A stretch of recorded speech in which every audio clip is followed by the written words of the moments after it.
Hola, ¿qué tal? ¿Cómo están? Soy la psicóloga Susana Espinosa, psicóloga sistémica y neurocientífica, y quiero darte la bienvenida a esta segunda charla del ciclo dedicado a la mujer que materna en sus distintas etapas. Y agradecer también al Colegio Interamericano de Psicología por esta invitación de todo el mes. Muchísimas gracias nuevamente.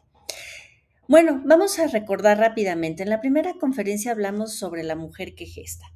Hoy avanzamos a una etapa igual de profunda, igual de transformadora, pero mucho más demandante, la maternidad con niños pequeños. Yo quiero que escuches esta charla desde un lugar muy interno, muy humano, muy sincero para ti misma, y no desde esa exigencia, no desde la culpa, sino desde la posibilidad de poder reorganizar tu vida sin borrarte en este intento de maternar que suele ser o se suele mencionar que es muy difícil, pero bueno, vamos a tratar de tener una base para hacerlo un poco más ligero o simplemente que lo empieces a gozar. Pues comencemos. Bueno, pues el día de hoy vamos a hablar de una etapa que pocas veces se nombra con honestidad, la etapa de tener niños pequeños. En esta etapa, el día sinceramente no nos alcanza, él no descansa el cuerpo o se cansa muchísimo, como lo quieran ver, la mente no para. Nosotras como mujeres sentimos que sostenemos el mundo en los hombros, en las manos, arriba de la cabeza y con otra mano, mientras estás intentando no perderte a ti misma en todas estas demandas que tenemos, ¿no? La familia, la pareja, el trabajo, estudios incluso, los hijos, la familia, los amigos, muchísimas demandas, en verdad. Simplemente mencionarlas ahorita vuelvo a generar otra nueva conciencia, ¿no? Porque en verdad son muchos los roles y muchas las actividades que tenemos que sostener. En esta charla, que se llama Reorganizar la vida sin borrarte, porque no es exactamente lo que esta etapa exige, sino es acompañar a un niño pequeño sin desaparecerte como mujer, sin sentirte frustrada y sin sentir que pasas a segundo término. Entonces vamos a ver todas estas implicaciones que como mujer pasamos dentro de esta etapa con niños pequeños. ¿Qué significa tener niños pequeños? En psicología del desarrollo, los niños pequeños abarcan aproximadamente de 1 a 5 años y aunque suena corto, es una de las etapas más demandantes de la vida familiar. Aquí el niño depende casi en su totalidad, bueno, en su totalidad del adulto. Es una etapa en donde se va a consolidar el apego, el desarrollo del lenguaje, el juego, la autonomía, la regulación emocional. También aparecen las rabietas, el oposicionamiento, necesidad de una presencia constante. Y esa presencia constante que es de papá y mamá, sobre todo es una regulación que va a hacer la mamá. Para la mujer, ¿qué significa esto de una manera alterna al desarrollo sano o adecuado de un niño? Para nosotras las mamás es una etapa en donde hay una alta demanda física, emocional y de logística. Sí se merma el tiempo personal, hay una sobrecarga mental, eh, una reorganización completa de rutinas, de identidad, de prioridades. Y con esto quiero decirte algo que quizá nadie te haya dicho, lo hayas leído, lo hayas escuchado. En esta etapa no estás cansada porque hagas pocas cosas o que no le estés dando la calidad de tiempo, de amor, eh, circunstanciales a tu hijo. Estás cansada porque estás sosteniendo una etapa que aparte de que exige mucho y exige mucho más de lo que logras ver, de una manera muy interna, quizá desde un inconsciente, tú estás reorganizando y tratando de salvar esa mujer que fuiste antes de ser madre, ¿no? Estás en esa comparativa constante de lo que fuiste a las rutinas que hoy tienes. Aquí, en esta etapa, lo más sano y que no se hace rápidamente, a ver, aquí porque no tenemos todo el tiempo para poderlo desarrollar, pero sí tenemos que lograr de la mejor manera, en el menor tiempo posible, esa aceptación del cambio de vida para poder idear el primer proyecto de vida en estos primeros 5 o 6 años de nuestros hijos. Claro, va a haber mujeres que vivan desde el privilegio y tengan ayuda, habrá quienes no tienen apoyo, no tienen una red familiar, no tienen una pareja con quien se pueda sostener, o quizá está tan dividido los roles que aun cuando estén en un sistema familiar no sientes ese apoyo. Circunstancias hay muchas. Una forma de poder darnos ese tiempo y no caer en la frustración, sí es saber organizar y planificar el tiempo a medida de lo que sí podemos dar y que necesita este niño pequeño que estamos acompañando en su desarrollo. ¿Qué nos dice la neurociencia en esta etapa con hijos pequeños? La matrescencia es este proceso en convertirse en madre y que no termina en el parto, ¿no? No a raíz de que ya damos a luz, estos cambios neuronales van a dejar de suceder. Continúa este proceso durante los primeros años del bebé. Aquí también tenemos que sumarle si es que la mamá tiene algún tipo de padecimiento, ya sea físico, mental, que haya desarrollado algún tipo también de enfermedad o padecimiento durante el embarazo, las repercusiones eh, y las consecuencias posparto. En esta etapa, el cerebro sigue reorganizando sus prioridades, por lo tanto, vivimos esta poda de conexiones que ya no necesita la poda neuronal. Fortalece otras que permite anticipar los riesgos, saber e identificar, bueno, saber, identificar y leer las emociones y responder con sensibilidad a este nuevo ser. Y es por eso que la respuesta es que estás más alerta, sientes más, eh, te afecta el ruido, el caos, la desorganización y no te estás perdiendo parte de ti, no estás viviendo en la depresión, no todo va a ser la depresión postparto, es una reorganización también neuronal, o sea, es una reorganización que está sucediendo real en tu cerebro después de haber gestado, en tratar ahora también de conocer esa nueva comunicación con un nuevo ser que no se va a comunicar de una manera verbal.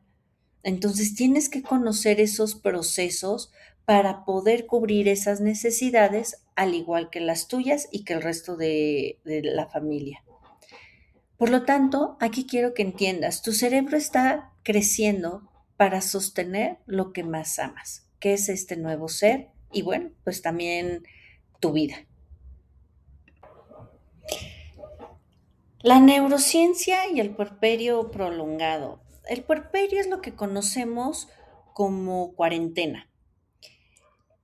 Normalmente se dice que el puerperio dura 40 días, pero este puede llegarse a prolongar hasta 2 años. Es un periodo en donde la mujer está mucho más perceptiva, más vulnerable, más intuitiva. Y aquí obviamente interviene el sistema nervioso porque trabaja intensamente para equilibrar el cuidado, la protección y la supervivencia.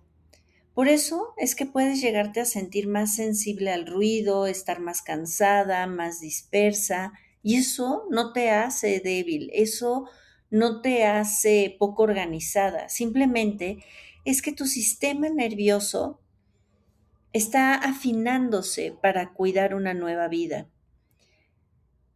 En este punto, a mí me gustaría que se reflexionara más sobre esta etapa de la famosa cuarentena. 40 días probablemente no sean los suficientes para conocer una nueva vida y el sistema de comunicación con el que tenemos que vincularnos con nuestro hijo para empezar a generar esos apegos. Quiero que seas altamente consciente en que esta etapa no solamente es de conocimiento, sino que también es una transformación en tu sistema nervioso. Sé que no todas las condiciones se van a prestar para tener con libertad esta cuarentena o un poco de más tiempo, pero sí podemos tener la libertad de elegir las actividades que vamos a desarrollar y de cuestionarnos si en realidad estamos listas para ese reinicio o qué cambios podemos hacer priorizando esas actividades que nos permitan alargar este periodo por el cuidado de una nueva vida y sobre todo para el cuidado de nuestro sistema nervioso. La identidad de la mujer en esta etapa se expande y se reorganiza. No pierdes quién eres, simplemente te estás adaptando a nuevas circunstancias, a nuevas rutinas, a nuevas actividades. Por eso es normal sentirse con nostalgia por tu vida previa, sobre tu proyecto personal o sensaciones de invisibilidad. Esto no significa que la autoestima haya mermado o tu amor propio, como muchos le dicen. Simplemente estás en un proceso de integración con otras personas, con una nueva vida y contigo misma.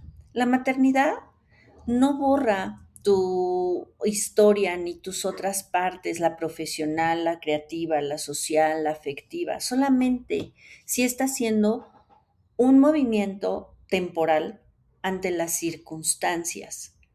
No te estás apagando, sino estás aprendiendo a ser tú en una vida que cambió y que seguirá cambiando para el resto de tu vida.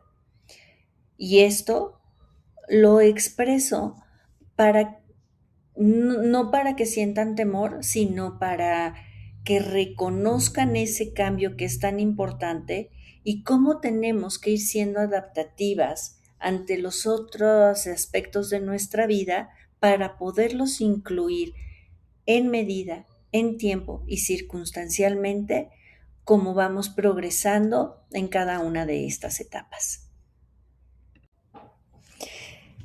El autocuidado en esta etapa, evidentemente, pues no es un spa para nosotras, ¿no? No es un silencio absoluto tampoco, y tampoco es perfección. Es esta dosis de microdescansos reales, de ordenar lo suficiente para que tu sistema nervioso respire. Es flexibilidad, es saber pedir ayuda, es reconocer los límites, es abandonar lo que no podemos sostener. El orden del hogar se influye en el bienestar emocional, pero no desde esa exigencia externa o de mandato o de creencia social, sino desde una funcionalidad interna. Este orden y esta organización,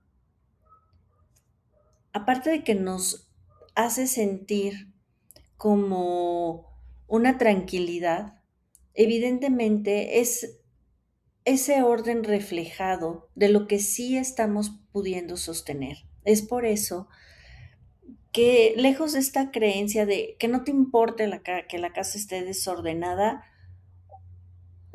sí, sí llega a ser importante, pero tampoco tenemos que caer en esta situación de tienes que ser tan perfecta que tienes que tener la casa impecable, perfecta de revista. No, simplemente con el orden adecuado para que tú puedas pensar con la claridad, la flexibilidad y no desde una frustración, no desde esa exigencia heredada que puede ser desde los sistemas de origen, ya sea de tu propia familia o de la exigencia de tu familia política.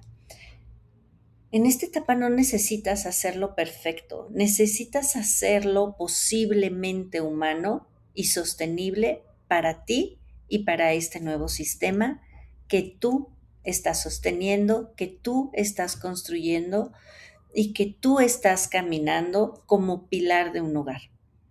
No estoy diciendo que dependa absolutamente de ti. Estoy diciendo que tú eres ese eje conductor de orden, de planificación y de fluidez en un sistema familiar.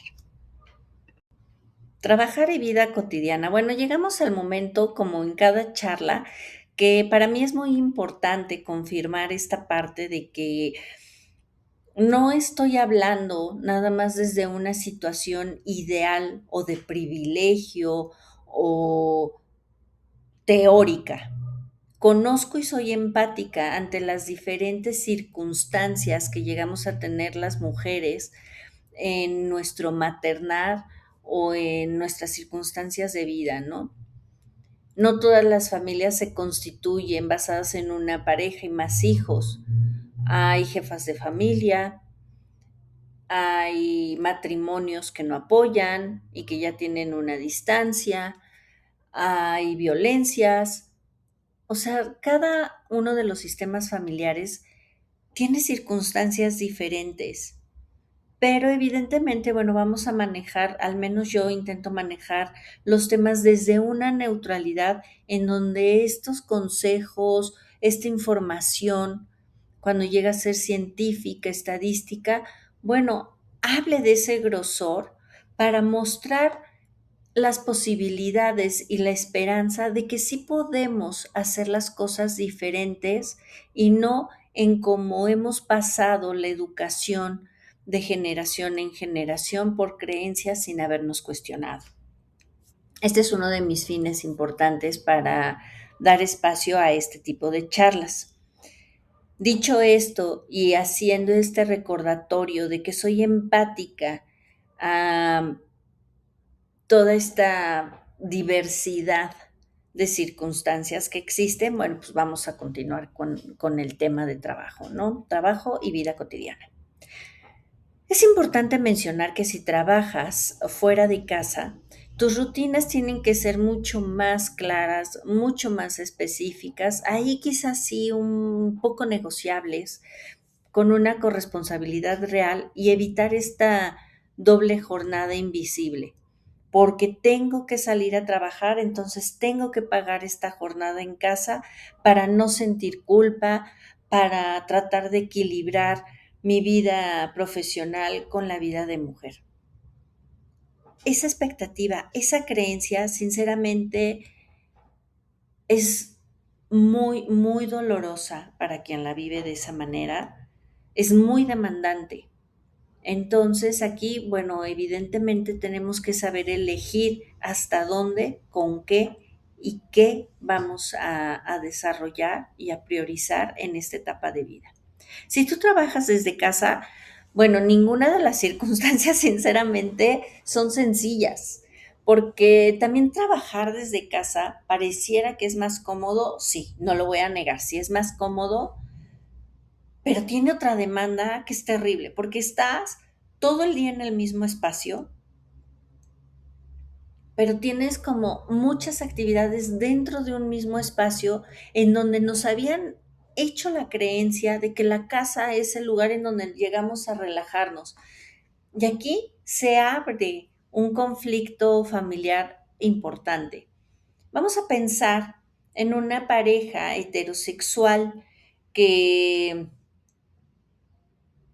llega del trabajo el hombre a casa y la mujer trabaja desde casa, atiende al hijo pequeño, tiene que organizar la cena, la comida, la limpieza, cuenta probablemente con ayuda para casa una o dos veces a la semana o simplemente un día, ¿no?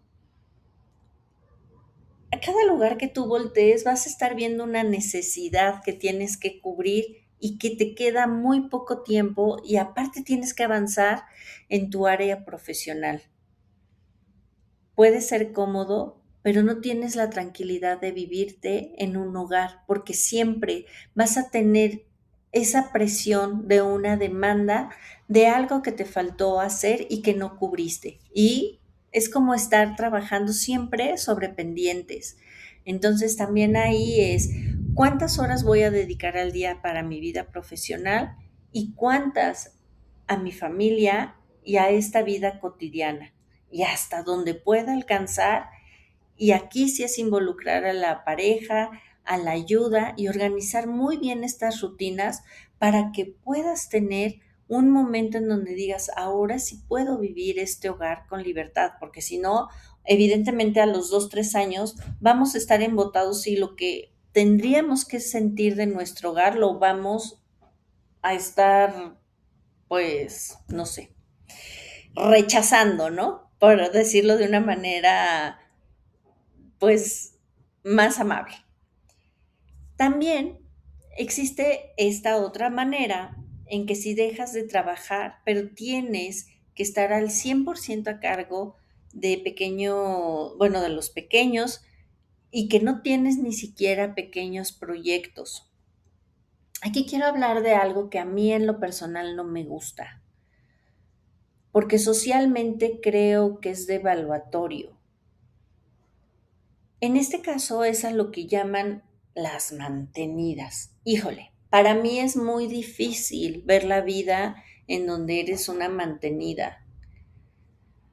No sé los acuerdos, sé que es una expresión social, pero a las mujeres y, por ejemplo, las madres primerizas, en donde el acuerdo es poder quedarse en casa sin trabajar para la crianza, que sea lo más sano o lo más cuidado posible, es muy devaluatorio porque no tenemos ni siquiera, se genera una culpa en donde ni siquiera tenemos a veces la oportunidad de poder elegir una actividad en paralelo a la casa.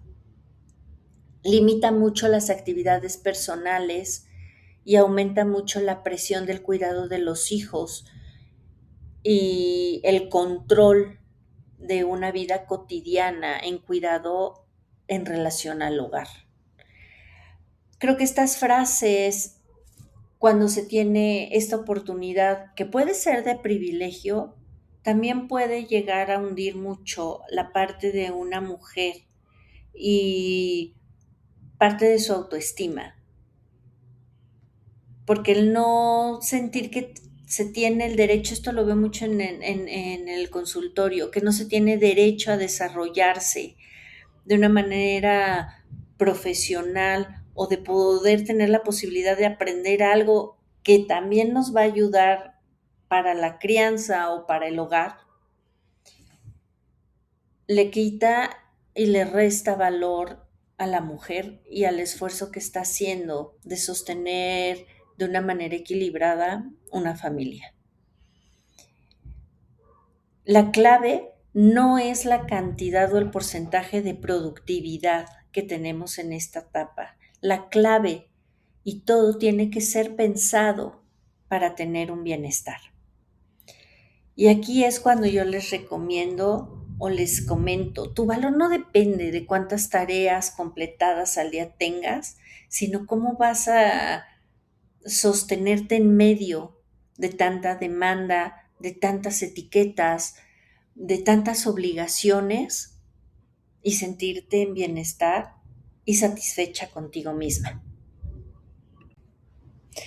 Evidentemente, en esta etapa eh, que hay tanta demanda entre tantas actividades y una reorganización familiar y personal, la pareja también va a sufrir cambios. La comunicación puede volverse funcional, centrada en una logística, pero también en esta etapa puede fortalecer el vínculo si se aborda desde la colaboración. La forma en que tú invitas a tu pareja a involucrarte abre la puerta a la corresponsabilidad. No es marcar como tradicionalmente se ha hecho, bueno, pues si yo me encargo de los hijos, tú del trabajo, de proveer, no. Tenemos que llegar a esos acuerdos, pero para llegar a los acuerdos necesitamos pasar los procesos de comunicación y una comunicación efectiva. No va a ser fácil. ¿Por qué? Porque si no estamos acostumbrados a hablar con nuestras parejas, evidentemente desde sabiendo que traemos dos educaciones y dos formas diferentes, cuando entra uno de los hijos, vamos a pensar que son madres primerizas, aunque también sucede en el segundo y en el tercer hijo, ¿eh? Porque van subiendo y se van multiplicando las responsabilidades. Por lo tanto, los conceptos de comunicación y la forma en que nos comunicamos tiene que modificar al número de hijos que tenemos, si somos padres primerizos, organizarnos tanto en tareas de casa como de proveeduría, porque los dos también pueden llegar a trabajar. A lo que quiero llegar con esto es, no se trata de saber pedir ayuda o decir te estoy ayudando, porque de los dos es el hogar, de los dos son los hijos, sino se trata de recordar que esta forma de involucramiento, de corresponsabilidad, va a construirlos a los dos y va a construir un hogar más sólido, con una mejor relación para acordar en cómo van a poder educar a sus hijos. No es suficiente nada más la división de tareas y hacerlas bien, sino es ese involucramiento en donde las parejas también no se distancien porque cada uno tiene que cumplir sus roles. Llega un nuevo integrante a la familia, pero recuerden que primero se construyó una pareja. Entonces, bueno, no nos hagamos a un lado desde esta relación también de pareja. Hace poco, les voy a contar rápidamente, hace poco una paciente me decía, es que cada vez que yo vengo a sesión, me das mucha esperanza cuando me dices esta parte de reorganizarme, de comunicarme, de decir mis necesidades, de involucrar en las rutinas a los hijos. O sea, bueno, esta paciente no nada más tiene un hijo. Entonces, bueno, organizar y delegarles tareas a cada uno para yo poder tener tiempo y conformar este equipo sólido y que al final del día yo no tenga tanto cansancio, pues para tener un momento con mi pareja, para conversar, para ponernos de acuerdo, para enterarme en cómo va en su trabajo, yo en el mío, las cosas que probablemente hicieron los hijos. Y me decís que suena muy lógico, pero cuando llego a mi casa y veo el desorden y veo el relajo y veo las demandas de mis hijos pequeños y veo que ya llega mi pareja y lo único que quiere es o poner el radio, poner la tele y que ya no hay un tiempo porque estamos abrumados y cansados para conversar. ¿Cómo puedo lograr estas conversaciones con la pareja? Y sí, así sucede porque así suelen volverse las rutinas de las parejas. Porque es importante. No es que tenga que suceder todos los días, pero sí es importante darse una vez a la semana el hecho de hablar cosas más profundas. Todos los días nos podemos preguntar cómo te fue en el trabajo, te gustó, qué te dijo tu jefe, qué me dijo el mío, los niños hicieron esto, que parece como un plan acusatorio en lugar de una conversación de involucramiento, ¿no? Que eso también es muy importante, comunicarse para involucrar a la pareja, no que parezca una descripción acusatoria de lo que hacen los hijos. ¿Por qué se vuelve importante este espacio en la pareja?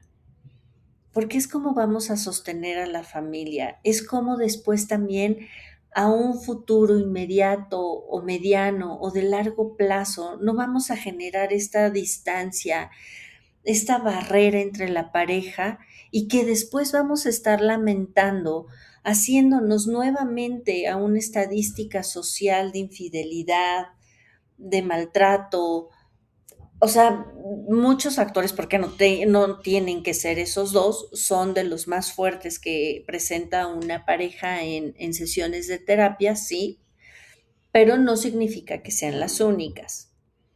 ¿Qué tiene que contener estas conversaciones para seguir sosteniendo una relación desde una profundidad, un involucramiento y crecimiento sobre todo?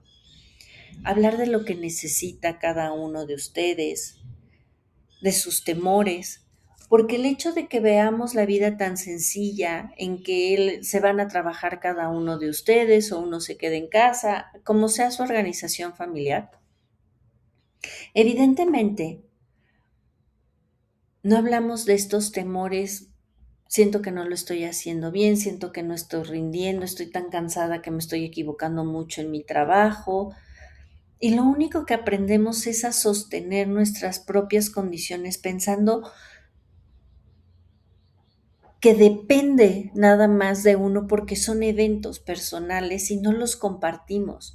Pero atrás de esas equivocaciones, de no sentirnos tan productivos o que no rendimos adecuadamente en nuestras actividades, es porque puede haber algún temor, alguna inseguridad, ah, es multifactorial, ¿no? O sea, evidentemente cada pareja lo va a distinguir, pero por eso es importante, porque necesitamos la retroalimentación, no la aprobación ni la validación, necesitamos la retroalimentación de otra visión que nos esté acompañando en este camino, porque probablemente estemos sintiendo lo mismo.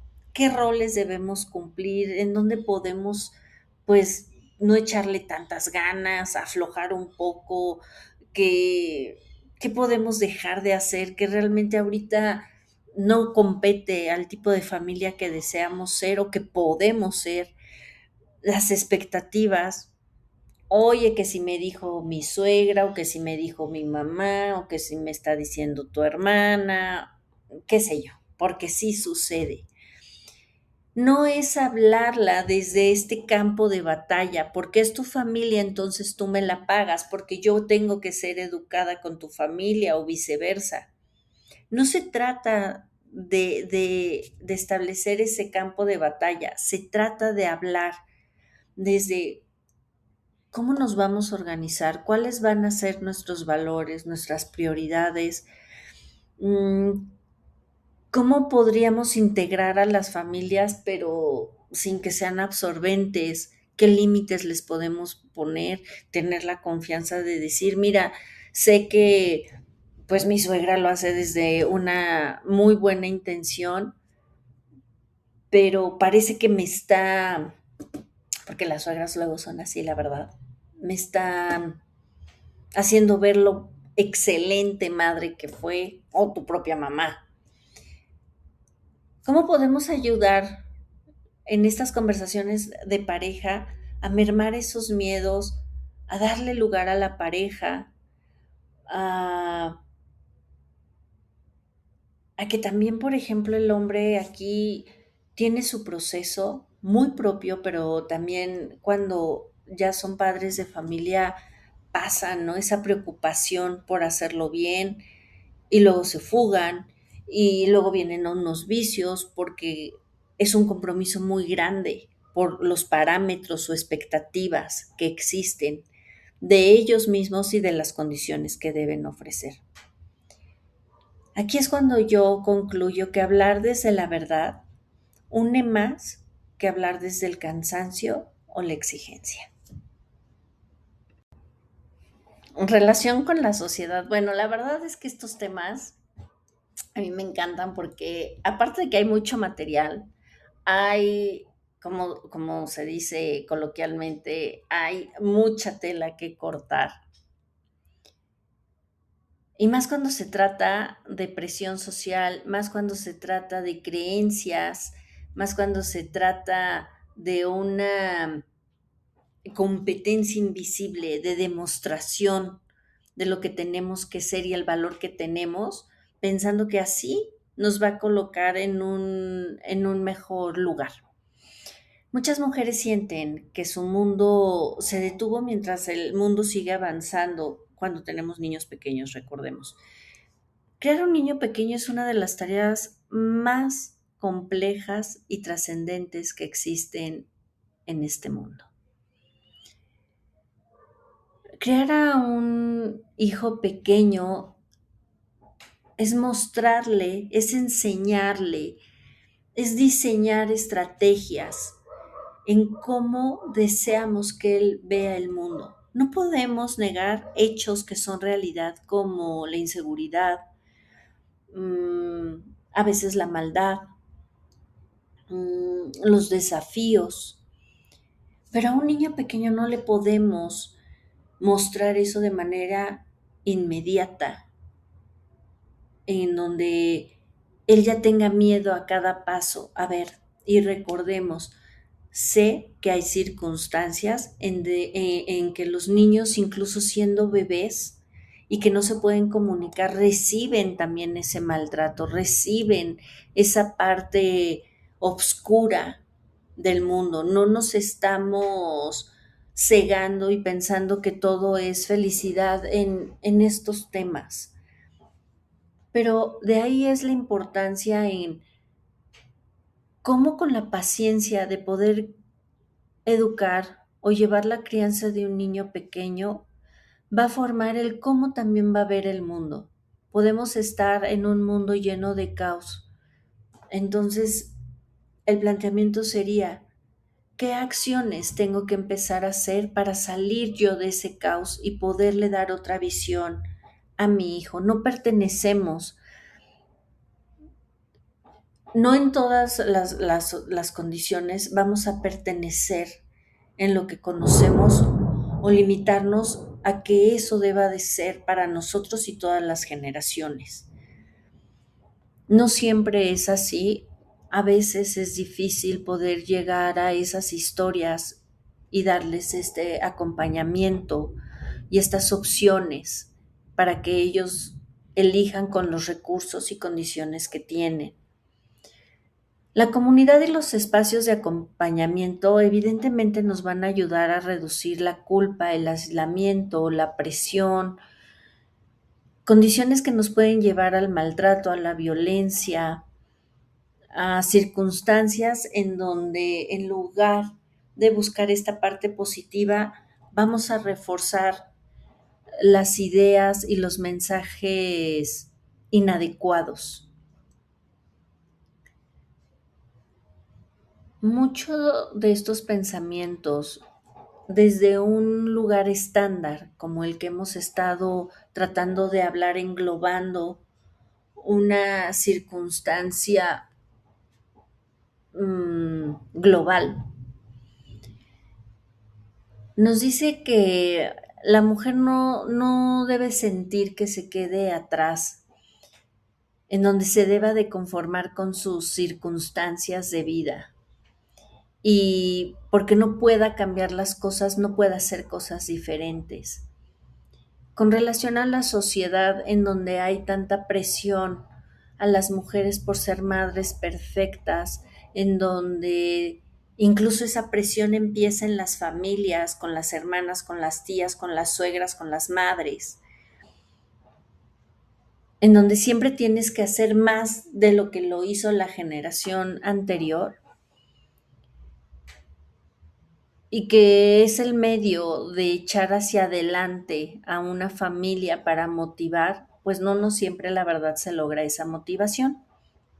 Entonces, bueno, aquí el mensaje significativo es que si estás pasando por este tipo de circunstancias de presión social o de tu entorno familiar y que te sientes que te está mermando, no, no te estás quedando atrás, estás criando a alguien que está empezando a conocer el mundo y que deseas que su concepto de mundo sea mucho más positivo que el tuyo, en donde deseas que desde la generación que a ti te está tocando criar a un hijo, deseas que el mundo se transforme en algo mejor para ellos, no en ser parte de una estadística de violencia o de inseguridad o de conformismo, porque es lo que nos está tocando vivir y adaptarnos a lo que nos toca vivir. Creo que es muy razonable el que busquemos esos ideales desde cómo le enseñamos a los niños pequeños el mundo que queremos que vea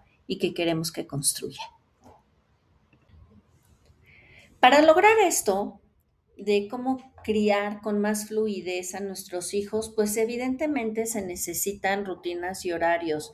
Y bueno, yo investigando para esta charla, evidentemente se dice mucho en que no hay que ser como tan estrictos, que estas cuestiones de rutinas y horarios no vale tanto la pena, sino hay que fluir como se vayan pudiendo hacer las cosas. Yo creo y considero que las rutinas no deben ser rígidas, sí que sí creo eso, pero sí nos tienen que ayudar al bienestar de un sistema familiar. Los niños pequeños necesitan previsibilidad para sentirse seguros. Necesitan esa contención de aprender esas rutinas porque también es la formación de hábitos con relación a las rutinas y la constancia que tenemos de sostenerlas. Puede haber sus días excepcionales, sí, pero que la rutina no sea vivir de manera excepcional y cuando podamos, pues incluimos una rutina, ¿no? Para las mujeres, evidentemente, las rutinas liberan una carga mental, nos reducen o nos hacen más sencilla la toma de decisiones. Y estas no deben de ser perfectas, simplemente deben ser humanas, flexibles y funcionales con relación a las circunstancias de vida. Sí me gustaría que se entendiera que las rutinas no son control, son el abrazo, es la forma de bienestar que tenemos día con día cuando tenemos tanto que hacer o sentimos que hay demasiadas cosas dentro de nuestra vida en ese momento. Si lo organizamos y le ponemos orden y rutinas por horarios y por días, creo que podemos completar un esquema mucho más completo que simplemente ir haciendo las cosas de manera como aleatoria, ¿no? Entonces, bueno, pues concluyendo, las rutinas no son control, son el abrazo que ordena el día cuando se siente que hay demasiado. Pues hemos llegado al final de esta charla, la mujer con niños pequeños, la mujer como eje de un sistema. Pues podemos concluir de lo que hemos hablado el día de hoy, que la maternidad con niños pequeños sí es intensa, nos causa vulnerabilidad y es muy poderosa, que evidentemente como mujeres merecen acompañamiento, estar en una comunidad, límites, espacios propios, conversaciones incómodas, pero que nos lleven a soluciones con nuestras parejas, pero también ese espacio para intercambiar ideas, reconfortarnos afectivamente con nuestra pareja. Y que la mujer, siendo el pilar o el eje de un sistema, no es quien sostiene solamente el hogar, la casa, no solamente depende de ella la crianza ni la carga emocional de toda la familia.